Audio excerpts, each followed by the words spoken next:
Good afternoon, fellow ruminators. Welcome back to another session, Rumination with Andrew. Thank you so much for joining.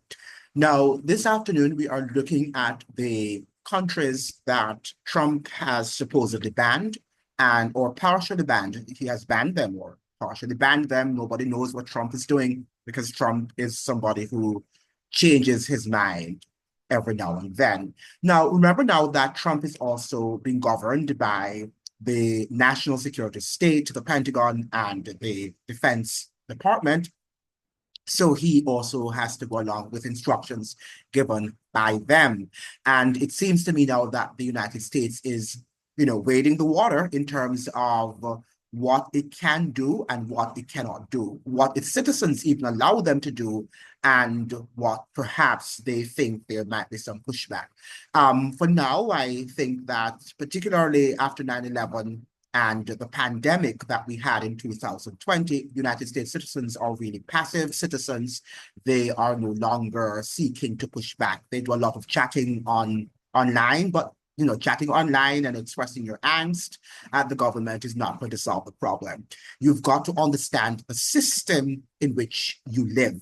And I think that most Americans do not understand the American system. They've been brought up in it, they've grown in it, but they do not understand the American political system. They think they do, but they don't. I think largely because of the distractions that have arrested our attention, for the last maybe 50 years or so. American citizens are largely distracted by, these Amazons and all of these channels that you have on TV that you watch. You like to go to the movies. All of these are distractions. They're not building your minds, sports, all of that. And people are still telling me that sports is building the minds of their children. But, sports is not building your children's minds. In fact, it would be best if you get them off sports because that is a form of drug. And the American citizen, the American establishment, the power establishment, the powers that be understand that sports is a major form of distraction. And if you want to look at what the distraction is, look at an Olympics game and, your eyes are so, you know, um, attached to what the reporting is, who is going to win, and we have all of these heats and races, and you've got to be a part of that. Then it moves into the NFLs and the football games and all of these things, right? The basketball games, right? All of these things you have to follow. If you should follow everything that comes on sport, but even if you follow one sport, it really captures your attention that you find yourselves not being able to even read a book and to read your Bible, the greatest of all books that has ever been written. Not even to read your Bible, and your Bible requires a lot of thinking, a lot of analysis, and any history book, any book of books of literature, any book of literature, I should say, requires that you do some thinking. And what we have today in our society are people who lack critical thinking skills. Right? So we find that we respond to fear. So people are saying, oh, Trump is doing and the next thing that he's doing, and that's how you're, following it. And that's not how you're going to learn. You're not going to learn by what Trump is doing or what Trump is not doing. Yes, you should follow what Trump is doing, but you have, and also Biden and Harris or whomever is there, but you ought to also examine the system.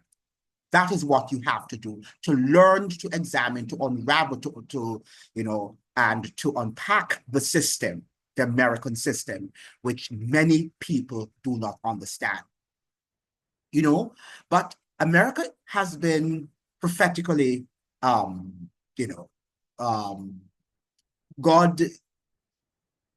told us many years ago, perhaps centuries, I should say, about what the American country, the country as we know it as America, would be doing around the world. We talk about the sea beast of Revelation 13, and we know that the United States is a land beast. Has to be. All of the major empires came up out of the sea, out of many, many peoples and nations and kindreds and tongues, right? America came up on relatively not a very densely populated area. We had some Native Americans here, but not populated as the previous empires would have been.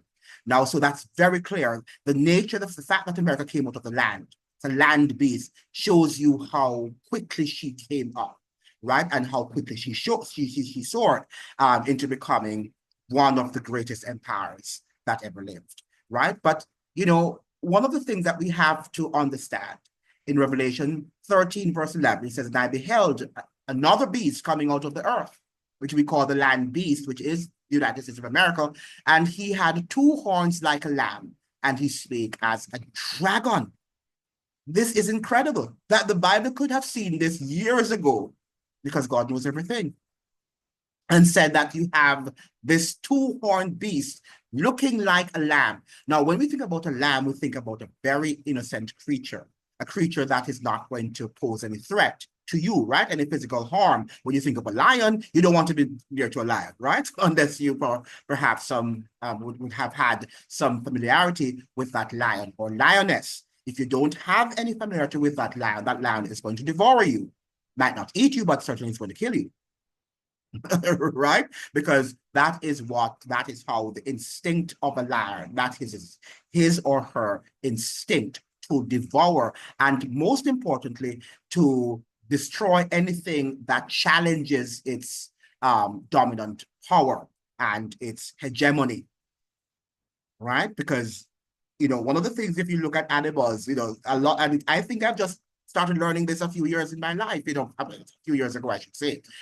But the fact of the matter is that these animals have their hegemonic space, their hegemony, where if you come and challenge them, you know, even a cat, a domestic cat, that is, because, you know, a lion is also a cat, has their space and they don't want you to invade their space. Dogs have their hegemony, right? And they think that this is my area and no other dog should come into my space, right? So we're seeing even human beings behaving like that, particularly when they have power, the likes of which the United States possesses. So the Bible says that it had two horns like a lamb, and it spake as a dragon. It spake as a dragon. Now we know that symbolically, a dragon in the Bible means what? The devil, right? And the devil is someone who is autocratic, right? He's no means democratic. He's by no means, I should say, a democratic creature, right? He is one who would like to impose totalitarianism on the entire earth, should he have that power, should he be given that power. He has that power, but God is not going to give him that power to do so. He has to do what God allows him to do. Now, so we see that which dwelled therein to worship the first beast whose deadly wound was healed. And we know that the Roman Catholic papers say that power was wounded during the French Revolution of 1798. Well, you know, it ended in 1798, started in 1789, and it sort of ended in 1798 thereabout. We know that that was the end of the French Revolution. Now, we can see that the United States, you know, started around about, 1776, when it proclaimed the Declaration of Emancipation. In 1776, we know that the Constitution was, you know, officially written, and by 1787, signed, ratified by 1789. The Bill of Rights was written and also ratified in 1791. Now, we have to give ourselves an understanding of the trajectory of the United States power, a power that was rising, that started out with two horns, looking like a lamb, right? You know, talking about the equality of all human beings. But immediately after it spoke about the equality of all human beings, what did it do? It formalized slavery, right? It was very, very brutal when it came on to slavery. Very brutal. And one of my favorite writers said that the United States was worse than any pagan nation when it came on to slavery. It was even worse than the Roman Empire. It was a brutal system that the United States had developed on its shores. On its shores. This lamb-like beast that you thought the lamb would not have hurt you. But the lamb eventually spoke as a dragon. And those were the beginning stages of the United States speaking like a dragon on its own soil by institutionalizing slavery, chattel slavery. Not only any type of slavery, because slavery has always existed, but chattel slavery, suggesting that another human being is just a chattel, an object that can be used. This is the United States that we are speaking about. The United States was so belligerent in terms of slavery, particularly those in the North, in the South. But those in the North, they also supported it. They didn't really want slavery to end. The ones in the North, they just wanted to rein their understanding of, development. They wanted to have industrial form, industrialized form of development, while the Southerners wanted to still, have their anachronistic idea of what development, and it should be done through slavery. That is what it was all about. But it was not about the fact that the Northerners wanted to end slavery. And that was a brutal system. That was a totalitarian form of system and government. Okay? Now, it was so brutal that after slavery, after the Emancipation Proclamation in 1863, I should say, it was 1863 that the Emancipation Proclamation was heralded by Abraham Lincoln, that Abraham Lincoln, 2 or 3 years afterwards, had to implement and had to impose a military dictatorship in the South because they were so belligerent. They didn't want to end slavery. They ended it because they were forced to. But if they had the power, if they had the choice, they would have continued it. And they would have continued to look at their fellow human being and their brother and sister as a chattel.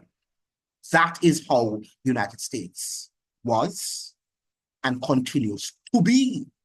It is just that, it's no longer practicing chattel slavery because the laws came up and, we had the 13th, 14th, and 15th Amendment of the Constitution, which prohibited that sort of system from becoming existent, from being normalized, as it were. It doesn't mean, therefore, that it can be eradicated, because as we're seeing now with a lot of things, especially the war on terror in 9/11, after 9/11, and all of that, anything is possible in the United States right now. Anything is possible. That chattel slavery could be reinstituted. That too is possible. It might not be racial anymore. Okay, because that is what we have to understand. This is the direction now in which the United States is moving. It is now morphing into a full-blown dragon, right? Dragon. And that's why you have to understand the system. Thankfully, I was brought up in the Seventh-day Adventist Church, and I don't think any other religion, even secular institution, can talk about the United States and what it's going to be like like the Seventh-day Adventist Church does. None. Right? And you just read history. I told you during the pandemic, I was reading, I was just doing my regular research. And then I came across the book, Sorrows of Empire by Chalmers Johnson. That was in 2020. And when I read the introduction that was written by Chalmers Johnson, a very eloquent and renowned American scholar who was fluent in Japanese and Chinese, I think he was, because he was an expert on East Asian studies, and he did dedicate his time and spent some time, a lot of time in Japan. I know of that, and he speaks Japanese fluently. But when he wrote that book, Sorrows of Empire, Militarism, Secrecy, and the End of the Republic, I said, wow. And I said, let me see what this guy is going to talk about. And I read the introduction. I said, but is this guy Seventh-day Adventist? And he was not. Chalmers Johnson was no Christian by any stretch of the imagination. But everything that he said is what a Seventh-day Adventist would say in their teaching of prophecy, in our teaching of prophecy. And I need to go and do more research on this man. And I read two of his books again. The Blowback was another book written by him, and Nemesis, another book written by the same Chalmers Johnson, former professor at University of California. A brilliant man, and nobody is going to be able to say in few words with such profundity and clarity the state of the US empire like Chalmers Johnson. What a man with a command of the English language, right? And one of the reasons for which I was very enamored to Chalmers Johnson was the fact that he was apolitical, and maybe he had his preference, I don't know. And he did mention that he was conservative, during the Cold War. But what allowed him a deeper dive into the American empire was the fact that he realized that after the Cold War in 1989, when the Berlin Wall came down and all of that formal structure was put down by 1991, the dissolution of the Soviet Union, he realized that Americans continued to invest in war effort. They had not decided now to reduce the budget. They were expanding instead of shrinking. So he realized that the Cold War was a sham. And then it was when he did a deep dive. And people as brilliant as Chalmers Johnson was, you don't want them to do a deep dive. You don't want them to unmask a system because they're going to touch things that you perhaps would not even have thought about. And that is what he did. And I've been encouraging you and your children to read his trilogy. You need to read his trilogy because you need to understand the system. Another book I would recommend, produced by the Seventh-day Adventist Church, is The Great Controversy. If you read these books and you look at the fact that Chalmers Johnson nor Ellen White, I don't even think he perhaps knew about Ellen White. But from the 19th century, this lady had already gotten visions that the United States was going to morph into a dragon. And if you read all of the writings during slavery, during United States slavery, of what the Adventist writers were saying about the United States, fascinating. And they thought that most of the writers, except for Ellen White, thought that, the United States was going to fall. It was now speaking like a dragon because of what its belligerence and the fact that it really wanted slavery, and it would have done anything, including if it could take God off the throne. And these were people who were religious. Note that the slave masters were religious. They were at church every Sunday and singing, "We shall overcome," and "Amazing Grace, how sweet the sound." They were some of the most religious people, right, that the United States has ever seen, the Southerners, right? Yet still, they were rebelling against the God of heaven because the system of slavery was anti the government of God, because no human being is a property of any other human being. We are the property of God because he made us, right? Not because he just wants to have us as property, and he doesn't treat us as we treat each other in terms of seeing what property is all about. He loves us because he is the maker of us, right? But we have found ourselves where we have become properties of humans because we worship them because of their money and their fame and their positions in life and their so-called secular education, which is very limited.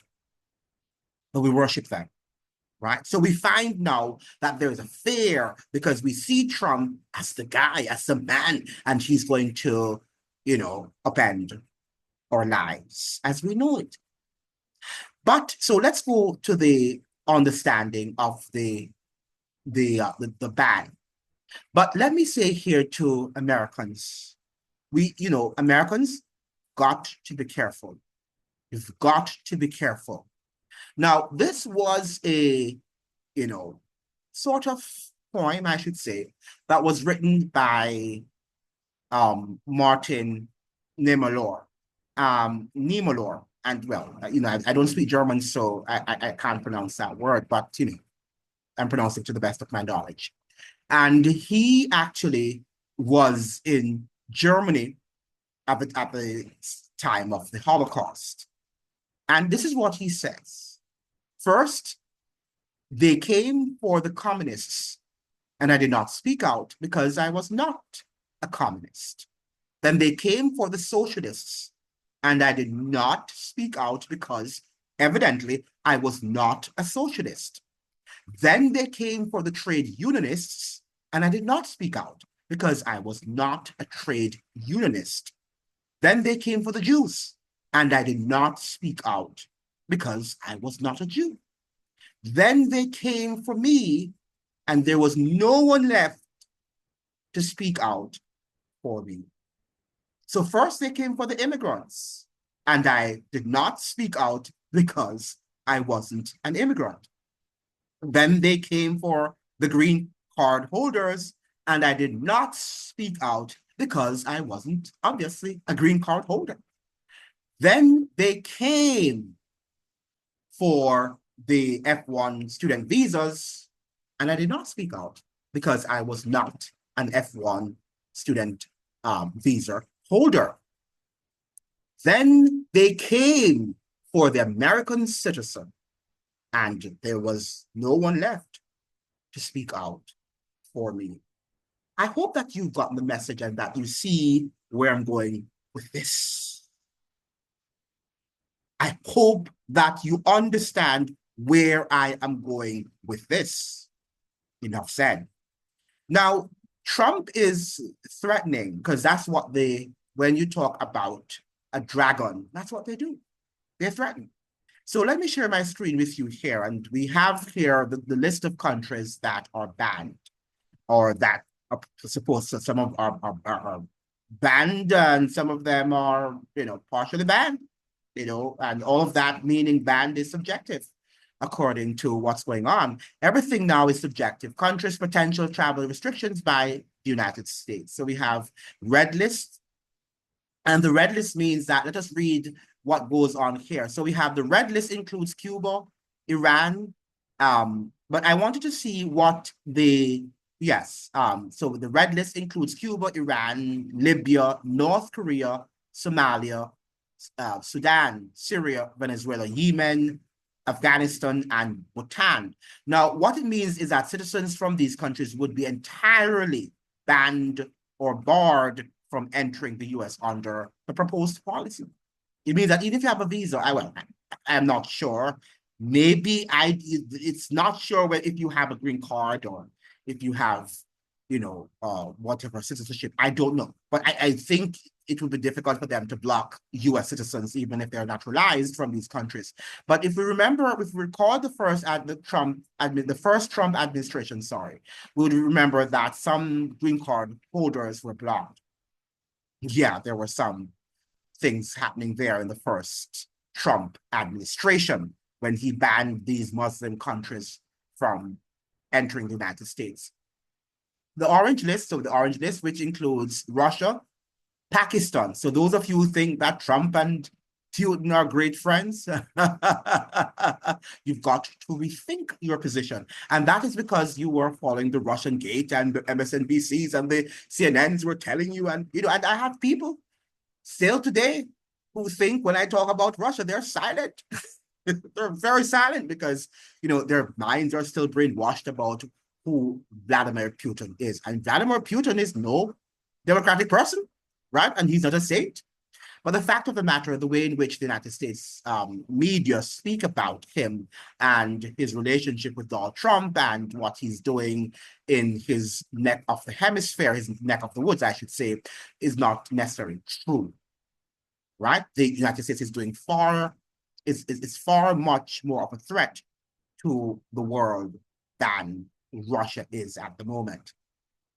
So we have here the orange list, which includes Russia, Pakistan, and Myanmar, would allow limited entry and with short-term non-immigrant visas available only after in-person interviews, right? So let's see what's going on here. The yellow list now mostly made up of African countries, which would have 60 days to address security concerns. If they fail to comply, they risk being moved to the orange or red list. It's very interesting that a country like Jamaica, for example, who was going through a lot of security problems with murders and so forth, for the first time, murder rate is down. For the first time in a long time, murder rate is down. And you really wonder if this murder rate in Jamaica is controlled, which I told you that I think it is for the most part. I'm not saying that every murder there is controlled, but the rate at which the murders occur in Jamaica, the fact that they could just, as Trump got into power, as Trump came into power and they smelt a rat, they have decided now to clamp down on murders, which they seem to be successful at doing so far. In fact, we have the Minister of National Security, Horace Chang, suggesting that he thinks if we continue to remain at this space, that murders might be in Jamaica, maybe close to maybe at 800, in the 800 mark at the end of this year. That's what he's suggesting. That's what he's projecting. Horace Chang is projecting that. Watch it, because, that's how they like to talk. And then it's also election year too, But, whether it's election year or not, murders have always continued unabated. I think it has more to do with what is happening to the US, what is happening in the US, I should say, and the fact that their visas might be at stake, right? It's all about their interest and securing the interest of the ruling elites and the politicians. So we have this, this exhaustive list, I should say. Red list: Afghanistan, Bhutan, Cuba, Iran, Libya, North Korea, Somalia, Sudan, Syria, Venezuela, and Yemen. And one would have thought, based on what I've read in some of the progressive newspapers, that what's his name? Donald Trump was going to secure peace with Venezuela, right? And that he was going to do great things. It doesn't seem like Donald Trump is going to do all those great things for Venezuela, right? It seems to me that he wants to control Venezuela, just like the Bidens and the Clintons and the Obamas wanted to do, the George W. Bushes, right? Now, we have the orange list here where we have that visas are partially restricted, but their citizens cannot come to the country. I think immigration lawyers are going to be now awash with money, because people have to go and ask them. Because, one of the things about it, it's one thing for you to leave the United States with all of your belongings. Yes, you might have, your grandchildren there, probably left behind some of your children. So these are close attachments, don't get me wrong. But when you've left all of your belongings there and you can't go back, it's sad, and including perhaps your job. So we have here yellow list, Angola, Antigua and Barbuda, and the yellow list suggests that, they're not yet necessarily banned, but they have some restrictions, and after having ironed these matters out with the US, whatever problem the United States is having with them, then they will be able to be reinstated back to normality. Burkina Faso, Cambodia, Cameroon, Cape Verde, Chad, the Republic of Congo, Dominica, Equatorial Guinea, Gambia, Liberia, Malawi. We have this Mali, Mauritania. Then we have Kitts and Nevis, St. Lucia, Sao Tome and Principe, and we have Vanuatu or Vanuatu. It's a lot of countries, and that's some of which I have never even heard of. I've never heard of Vanuatu. And we have Zimbabwe, right? So all of these countries are on the yellow list, which means that Trump and his team are dialoguing with them so that they can solve whatever problems that the US is having with these countries. Now, this is something that is amazing. We saw this in the first Trump administration, where he, as admitted when he came to office, he was banning countries from the Muslim world, right? And that is something interesting because we understood that George W. Bush and even Clinton, they started the war in the Middle East with the Iraqis, and they created a disaster that they created in the Middle East. Do you know that during Bill Clinton's reign, that he imposed economic sanctions on the Iraqis that resulted in over 1 million children dying of starvation and diseases? Dying. Because what he did, he blocked any country from sending the medicines and the treatment for, after they bombed the country and the waters became, unclean and contaminated for human consumption. Any sort of chlorine or whatever needed to have treated the water, the United States blocked it. The country, let us say that, Trinidad and Tobago had something that would have helped them to treat their water. They could not send it to them. Just like we're seeing what happened with Venezuela, where even though countries that, are indebted to them through the Petrocaribe, they could not send the monies that they owed to Venezuela. So that is what has created the poverty that you see now in Venezuela. And I understand, I was reading a paper this morning, I read so many papers that suggested that Venezuela has now surpassed Haiti as being the poorest country in the hemisphere. I don't know about that, but that is what they were suggesting because of the deep level of destitution in Venezuela, a country that was oil rich and that in the early 2000s was relatively, and before, a progressive country, a normal country, right? But because of US sanctions, the fact that the United States wants to control their oil fields and the presidents of these countries, Hugo Chavez didn't want it to happen, and Maduro now, he's defiant. Then the United States is saying that this is what we're going to do. We can freeze your assets. We can do whatever we want to do. So you can have people like Mia Mottley speaking. She's only speaking because she's in her protected space, but she can't go beyond and dare her put her rhetoric into action. She's only chatting. And the Gonzales, right? They're only chatting.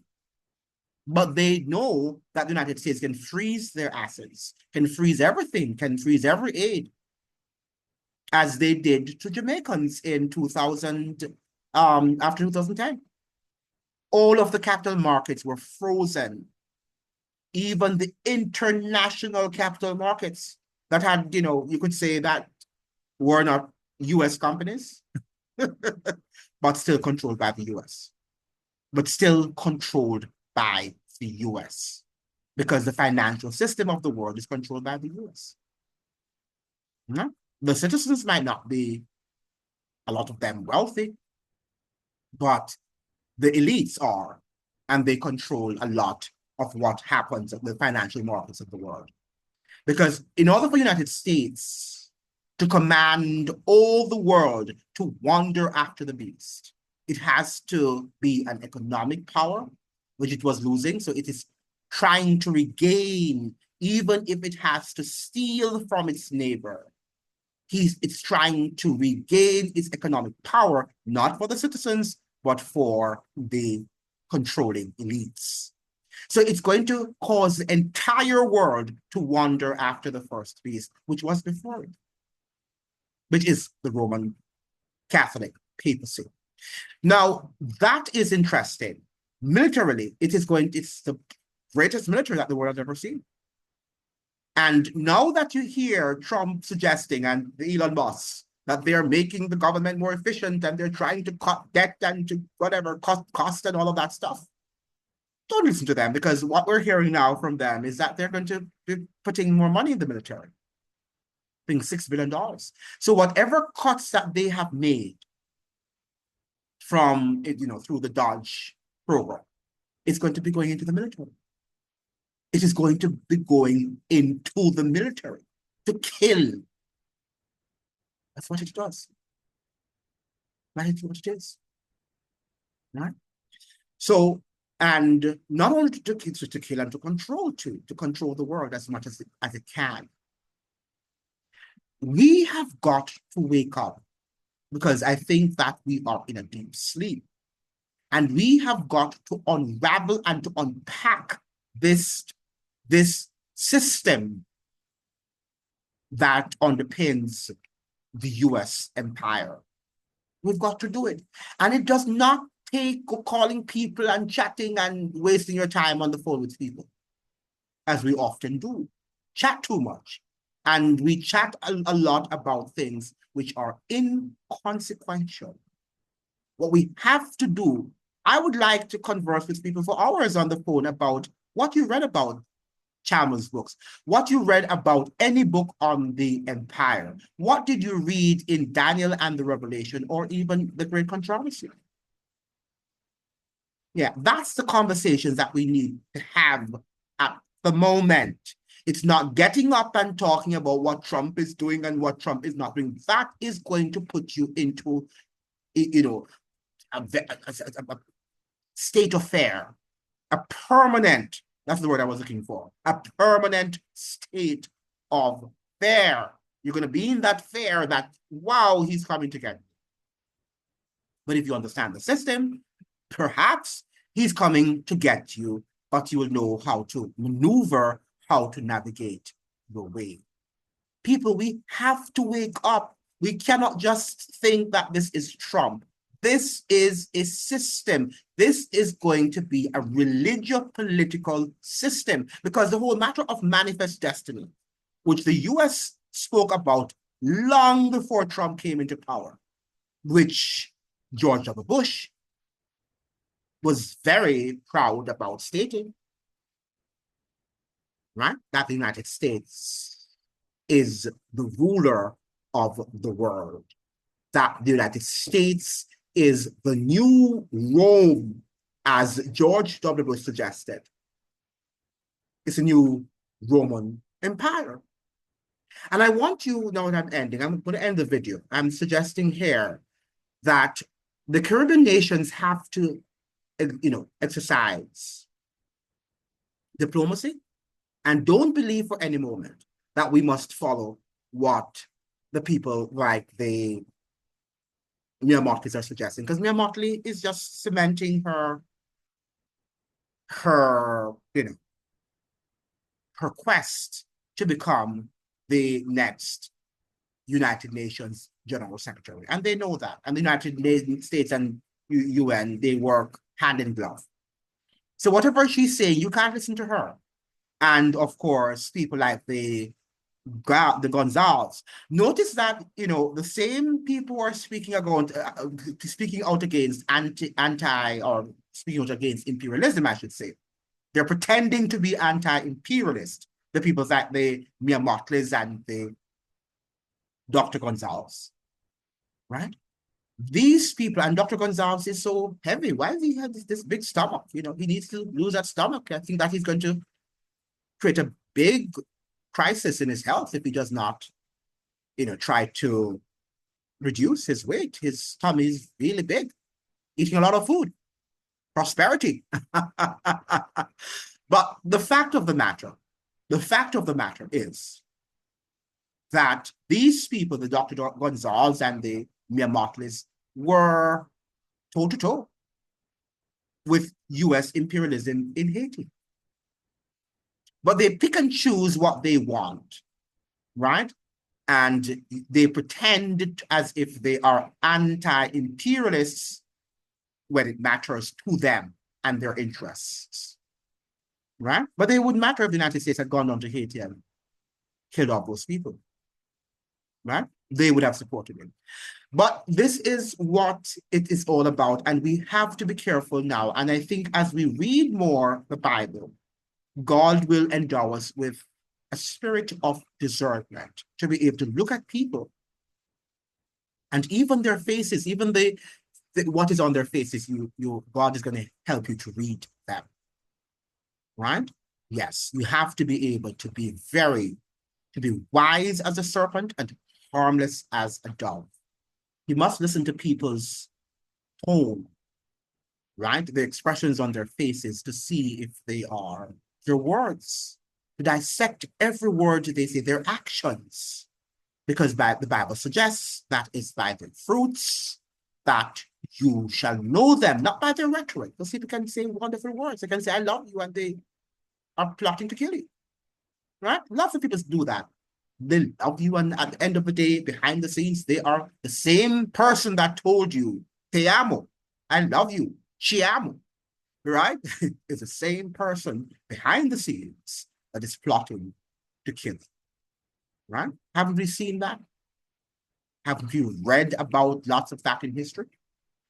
It's time for us to grow. But as I end here, I just want to leave you, make sure you like and you share and you subscribe.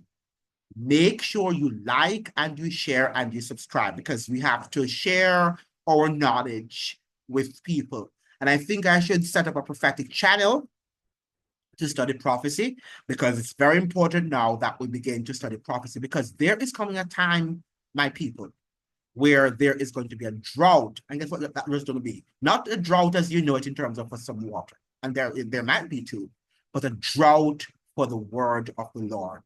They are going to ban, talk about banning of countries. They are going to eventually ban good books like what Chalmers Johnson has written. The Bible.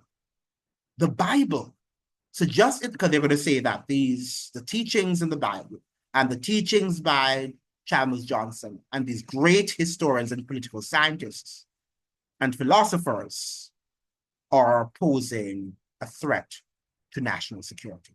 That is what they're going to say. Now, listen to this great scholar. I end here for you to listen to this great scholar and just see what he has to say about fascism in the United States. And this is an interview that was done in the, what do you call it now? It was done just before on the cusp of the 21st century. Right? I think they were just heading towards the 21st century. It could have been done in the 1990s, right? Maybe the late 1999, thereabout. All right, so please listen and learn as much from the goodly professor. We don't have these sort of journalists anymore. We don't have these sort of professors anymore. They seem to have died out, right? And the system now just gives you mere propaganda. And that is how you know, that is one of the signs for us to know that we're heading into a system of totalitarianism. All right. So all the best to you. See you in another one. Ciao.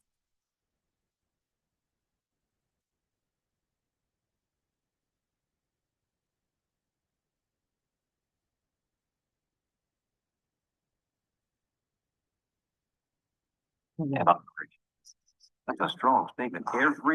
That is what you meant when you wrote that every one of this country's primary institutions is anti-democratic in spirit, design, and operation.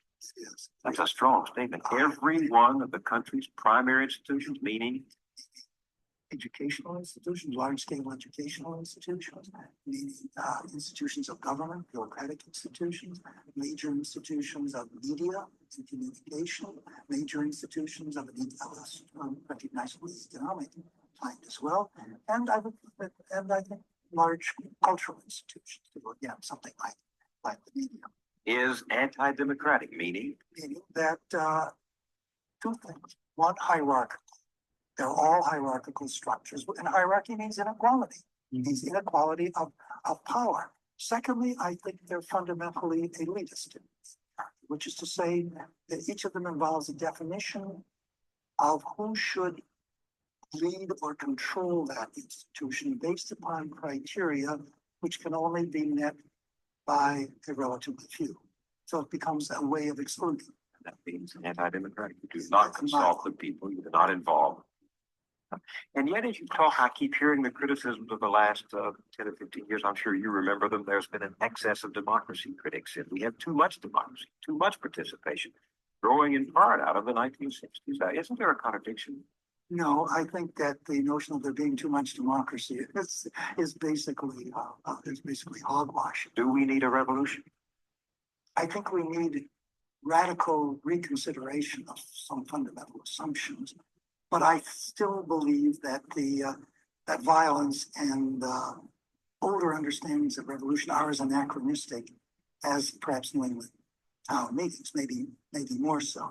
It seems to me the modern societies have reached such a fragility that the notion of overturn and overthrow makes no sense except if one has an unlimited appetite for barbarism, which I don't happen to have, because we've got to deal with where we are at this point. So consequently, I guess I'm driven ultimately back to questions of education and the possibilities of education, helping to ease our way into a better kind of world for us as well as others.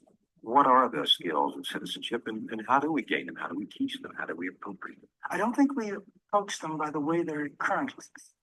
I'm a little suspicious of most contemporary educational reform proposals because the business community is so enthusiastic about them, and they can see, of course, a way in which public funds get used to create job training for private industry. But if you want to empower people, as you were talking, you obviously believe people need to be empowered.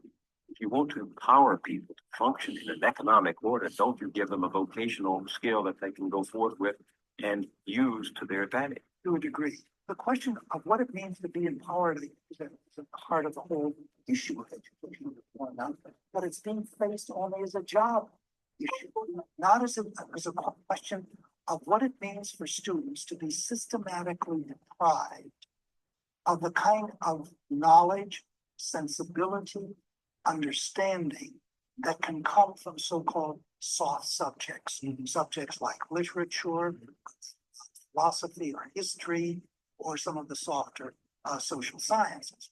Now, those kind of subjects, I think, teach people not job skills, but they teach people how to interpret their experience, how to interpret what's happening to them.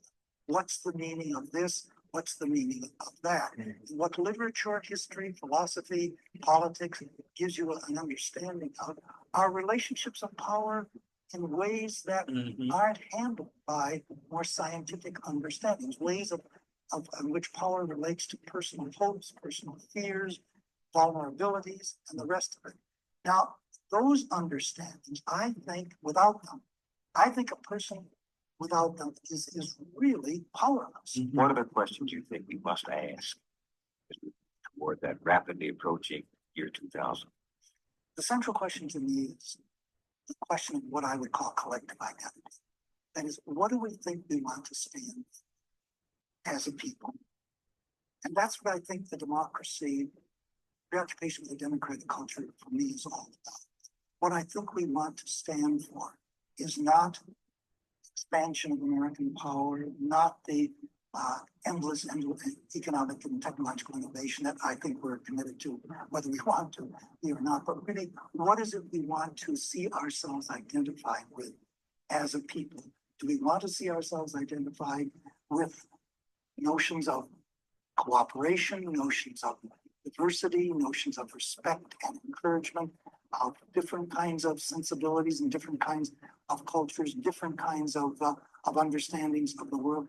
Or do we want to see ourselves instead basically as the technological power of the world? Collective identity is something that the founders tried to deal with in the preamble to the Constitution, where they mention certain kinds of values. We the people in order to. In order to, yes. Justice is part of it, and so is defense. Yes. But it's a first stab at a collective, at an understanding of ourselves and how we want to present ourselves to the world. Is it romantic to think that each of us, high and low, black and white, male and female, has an opportunity to contribute to the answer to that question? Oh, I think it is, because I think fundamentally democracy and a democratic culture comes down not to big highfalutin institutions or policies. It comes down ultimately to how we treat each other in our ordinary range of relationships and conversations. Okay, so vendiendo libros. ¿Quieres wow. empezar a vender libros en Amazon KDP? Escucha. Yeah, so you have listened Puedo to ayudar a crear y lanzar the libros. you have listened to Professor Wallen. Thank you so much for joining. I hope that you'll see me, and I hope to see you in another video. All the best to see you then.